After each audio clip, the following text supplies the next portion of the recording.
L'acte le plus responsable aujourd'hui, c'est de cesser en fait d'acheter des vêtements. On produit trop de matière, on est submergé de matière qu'on ne sait pas recycler, renouveler, qui polluent et qui bafouent les droits des travailleurs.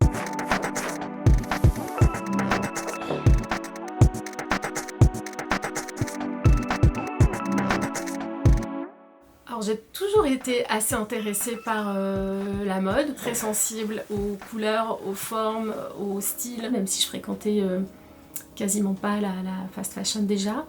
J'achetais pas beaucoup. Et en arrivant au collectif Éthique sur l'étiquette, le mouvement vraiment radical, ça a été de quasiment arrêter d'acheter des vêtements pendant longtemps, de faire depuis très attention, quand j'ai vraiment eu cette prise de conscience des dégâts que causait pas la mode, pas la création, mais l'industrie mondialisée en fait du vêtement. Il y a vraiment quelque chose qui est vraiment au cœur de ma motivation, c'est la question, enfin bien sûr, des inégalités et surtout dans ma formation d'économiste, de savoir que ces inégalités sont le produit de choix politiques en fait. Et quand on sait que on peut pallier ces inégalités, qu'on peut oui, les stopper, les creuser, que c'est vraiment des questions de choix politiques et d'injustice organisée, alors moi ça me semble tout à fait évident et naturel de venir tous les jours faire ce que je fais ici. On a besoin d'empêcher les enseignes de continuer à faire n'importe quoi, en gros. Et pour ça, il faut qu'on instaure des règles, que ce soit des sanctions, que ça coûte à ces grandes enseignes, comme ça doit coûter à Total, à Dassault, à n'importe quelle entreprise qui, à travers son activité, bafoue les droits humains, exploite la planète. Ça doit coûter, en fait, d'avoir ces actes irresponsables envers la société. Donc c'est exactement ce que... la mission du collectif Éthique sur l'étiquette.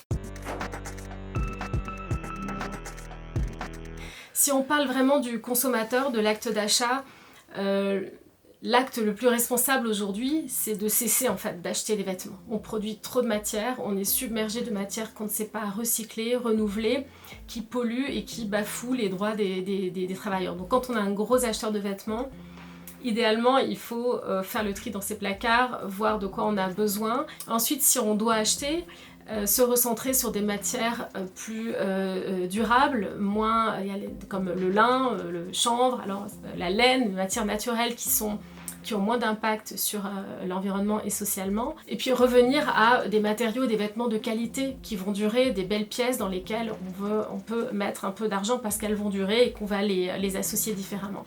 Et enfin, quand on a les moyens, bien sûr, quand on a décidé d'investir dans une belle paire de baskets, dans une belle blouse, on a des marques de mode responsables qui se développent, qui tente aussi d'offrir des prix plus abordables, et là on peut avoir une alternative écolo responsable dans la mode actuellement.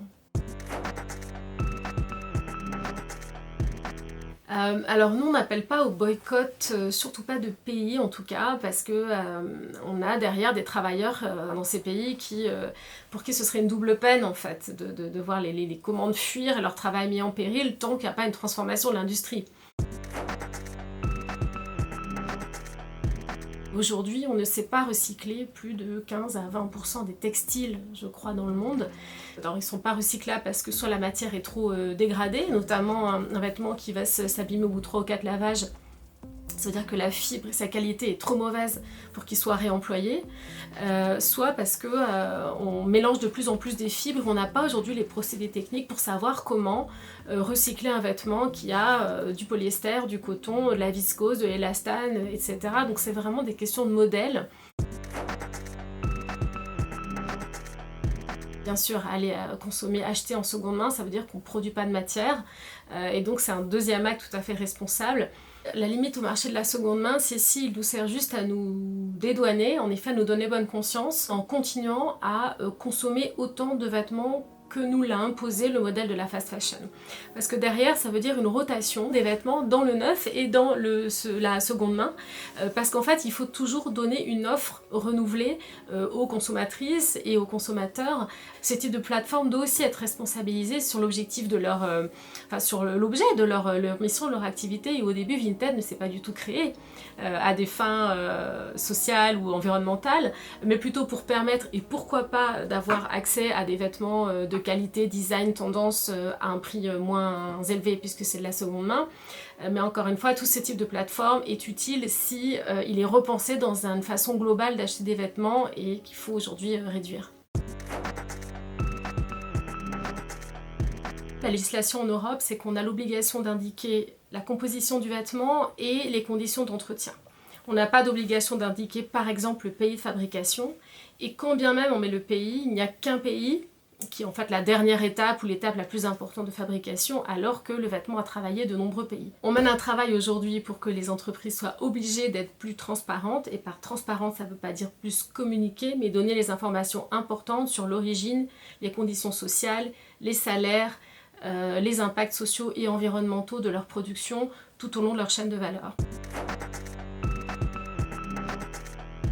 C'est essentiel de se dire qu'on est là en tant qu'individu, pas évidemment seulement pour consommer et attendre ce qu'on veut de nous, mais qu'on a nous aussi une ligne à imposer qui est ce qu'on veut voir de ce monde. On passe à l'action citoyenne, c'est-à-dire agir sur les réseaux sociaux, signer des pétitions d'organisations dans lesquelles on a confiance bien sûr, interpeller les enseignes sur les réseaux sociaux, participer à des actions collectives. L'idée c'est de faire partie d'un mouvement collectif de pression, parce que c'est ce qui nous donne aux ONG, aux syndicats, la possibilité d'être plus forts et de peser auprès des pouvoirs publics, que ce soit en France, en Europe, au niveau local, pour un renforcement des lois, de la régulation, à la fois pour protéger le consommateur, lui donner de l'information, et à la fois pour rendre les entreprises multinationales responsables.